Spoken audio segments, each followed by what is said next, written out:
in a Jeep Wrangler, you're doing this.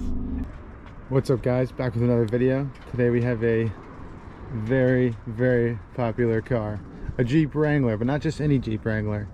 This is the Jeep Wrangler 392 V8. This has the same 6.4 naturally aspirated V8 that is found in the Scat Packs, both the Challengers and the Chargers. This car comes standard with Fox shocks as well as 35-inch tires. This car is an 8-speed automatic, and it's the same transmission that's found in the Challengers and Chargers. So this thing just rose through gears like nothing. You actually have functional vents on the front.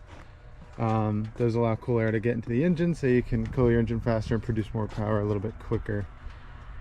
This has 470 horsepower and 470 pound-feet of torque, and can do 0 to 60 in 4.5 seconds, being a giant lifted Jeep. So enjoy the drive guys, and as always, if you liked any part of this video, please subscribe, like the video, and comment down below which car you want to see next. This is kind of a warm start, but still sounds good.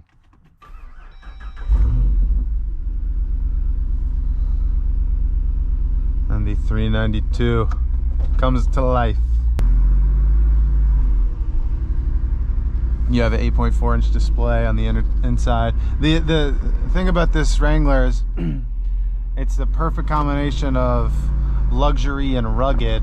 So I mean, it's just a good blend of, you know, comfort, but also reminds you you're in something that can do some capable things off-road.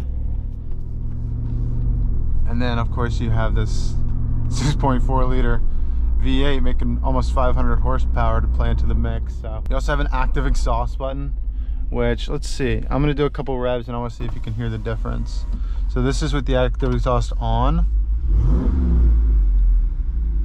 and this is with it off. Yeah, so big difference there. You can hear it just in the idle. There's obviously not launch control, but I want to see if there's even like a brake boost.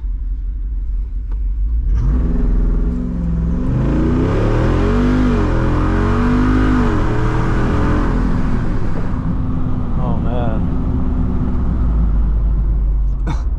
That is impressive for a 4-wheel drive lifted Jeep to be moving like that. I mean, that is crazy. Wow. Fuel economy is not your friend in this car though. This car only gets 13 miles to the gallon in the city and 17 on the highway, for a combined total of 15.5.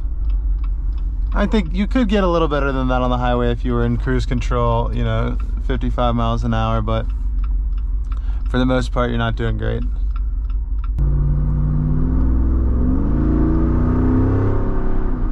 I mean, that thing just screams when you put any amount of pressure on the gas pedal. That was about maybe 50% throttle.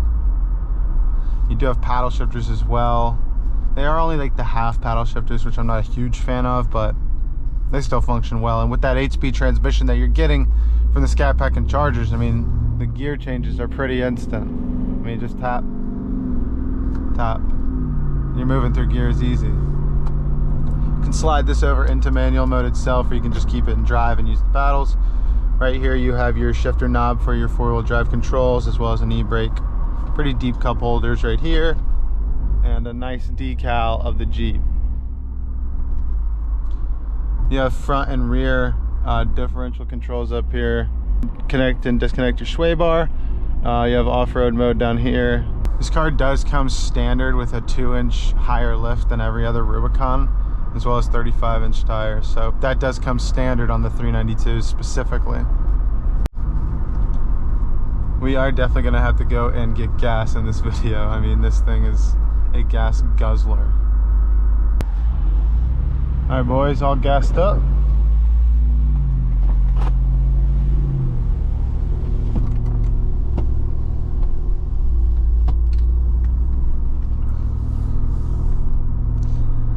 As far as the Jeep market goes too, this thing holds its value insanely well. MSRP for this thing has risen up all the way in 2024 for a brand new 2024 Jeep Wrangler Rubicon 392. It's $98,000 MSRP.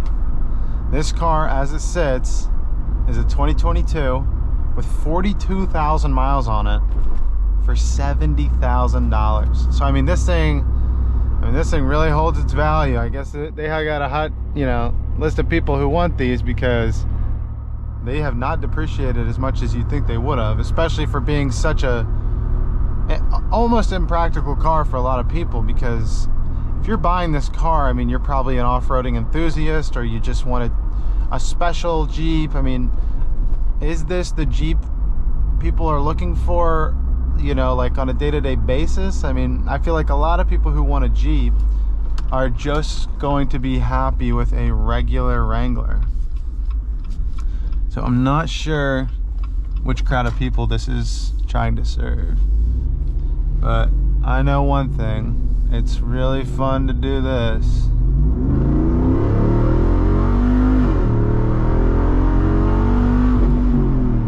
In a Jeep Wrangler, you're doing this. In a Jeep Wrangler. It's like a giant lunchbox charging towards you like a bull shark. I mean, this thing is actually screaming, "Get out of my way!" And on the highway, it's a Jeep. It's loud, it's not quiet. Even with the hardtop on, I mean, there's a lot of road noise and a lot of wind noise. But, I mean, this is what you get when you're driving a Jeep. I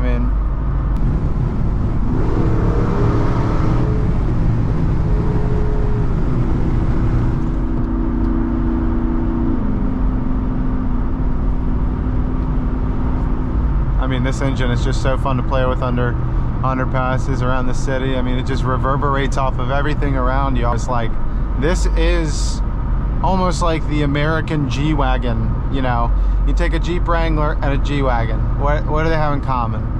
A Jeep Wrangler is a boxy SUV made for off-roading. A G-Wagon, you could argue, is made for off-roading, but it's definitely a boxy, sit high up in SUV.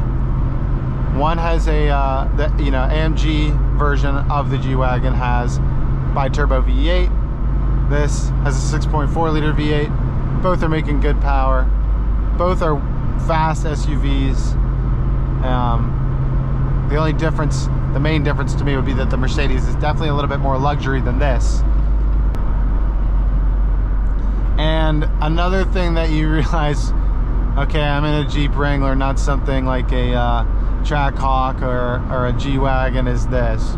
On the highway, there is way too much dead space in the steering of this steering wheel. Like, I shouldn't be able to do this with a car that has almost 500 horsepower. There should be a little bit more control with the steering. But I would say that's like my only main complaint with this car. I mean, it is what it is. You got to take this car for what it is. It's a 6.4 liter V8 in a Jeep Wrangler. I mean, that's why I respect Dodge so much. They'll just shove any engine in any car. They'll put a 6.4 liter supercharged V8 and a Dodge Durango, and they call it the Hellcat Durango. I mean, gotta give it to them. They're giving people what they want.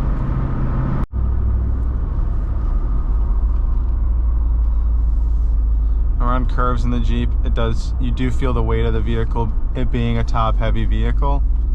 But, for having a 2-inch lift higher than other Jeeps and a 35-inch tires, it handles pretty well.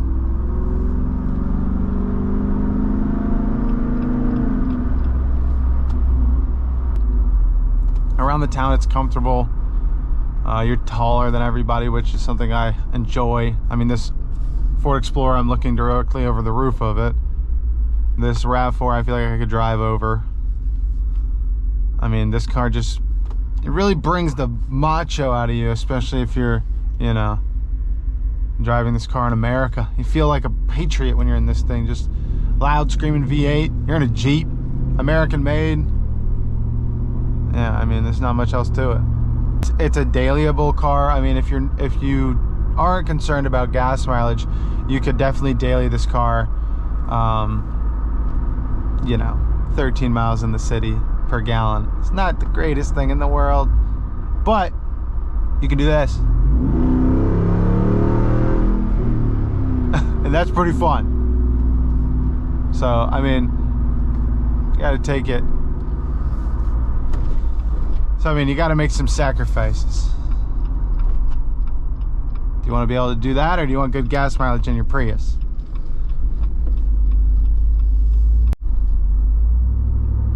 I just realized I've been saying that this Jeep has 35-inch tires. This Jeep has 33-inch tires standard. They are bigger wheels and tires than you would get on a regular Rubicon, but 33-inch, not 35. So gotta correct myself there. But regardless, I mean, they're awesome set of wheels and tires. The beadlock wheels, 18-inch beadlock wheels with 33-inch tires. Can't go wrong if you're using this for something like off-roading. We are going to be wrapping up the video here soon. I just really wanted to show you like around the town in the Wrangler 392, how it drives, how it did on the highway, the sound of it. I mean, it's an amazing sounding car. Excuse me, an amazing sounding SUV. And we'll definitely be able to hear it really well one more time right here before we end the video. So let's